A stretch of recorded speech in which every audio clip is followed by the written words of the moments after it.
Hello friends, नमस्कार, प्रणाम। मैं हूं प्रदीप और आप देख रहे हैं मेरे टैग बॉयज। आज के इस वीडियो का टॉपिक है लक्ष्मण की वापसी। और अगर आप मेरी वीडियोस को शुरू से अंत तक देख रहे हैं तो कमेंट्स में अपनी राय जरूर डालिए कि आपको वीडियोस कैसी लग रही हैं। तो चलिए शुरू करते हैं। रथ में मूर्छा भंग होने पर लक्ष्मण फिर विलाप करने लगे। सुमंत ने उन्हें धैर्य बंधाते हुए उनसे कहा, वीरवर, आपको सीता के विषय में संताप नहीं करना चाहिए। यह बात तो दुर्वासा मुनि ने स्वर्गीय राजा दशरथ जी को पहले ही बता दी थी कि श्री राम सदैव दुख उठाएंगे, उन्हें प्रिय जनों का वियोग उठाना पड़ेगा। मुनि के कथनानुसार दीर्घ काल व्यतीत होने पर वे आपको तथा भरत और शत्रुघ्न को भी त्याग देंगे। यह बात उन्होंने मेरे सामने कही थी, परंतु स्वर्गीय महाराज ने मुझे आदेश दिया था कि यह बात मैं किसी से ना कहूँ। अब उचित अवसर जानकर आपसे कह रहा हूँ।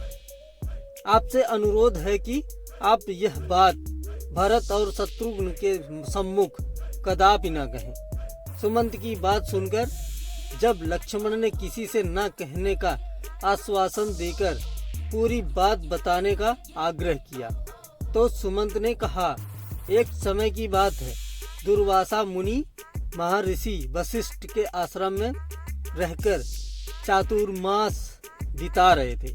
उसी समय महाराज दशरथ वशिष्ठ जी के दर्शनों के लिए पहुँचे। बातों बातों में महाराज ने दुर्वासा मुनि से पूछा कि भगवान, मेरा वंश कितने समय तक चलेगा? मेरे सब पुत्रों की आयु कितनी होगी? कृपया करके मेरे वंश की स्थिति मुझे बताइए। इस प्रकार उन्होंने महाराज को कथा सुनाई कि देवासुर संग्राम में पीड़ित हुए दैत्यों ने महर्षि भृगु की पत्नी की शरण ली थी। भृगु की पत्नी द्वारा दैत्यों को शरण दिए जाने पर कुपित होकर भगवान विष्णु ने अपने चक्र से उसका सिर काट डाला। अपनी पत्नी के मरने पर भृगु ने क्रोध होकर विष्णु को शाप दिया कि आपने मेरी पत्नी की हत्या की है, इसलिए आपको मनुष्य के रूप में पृथ्वी पर जन्म लेना पड़ेगा और वहाँ दीर्घ काल एक पत्नी का वियोग सहना पड़ेगा।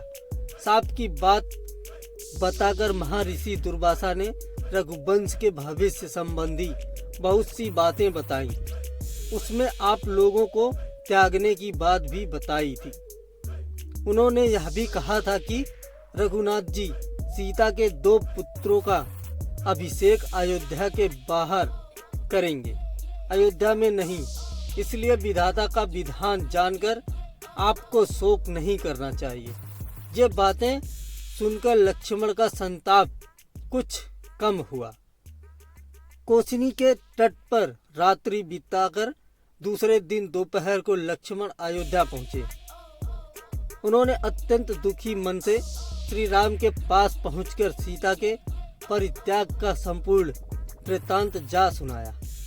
राम ने स्वयं पूर्वक सारी बातें सुनी और अपने मन पर नियंत्रण रखते हुए राजकाज में मन लगाया।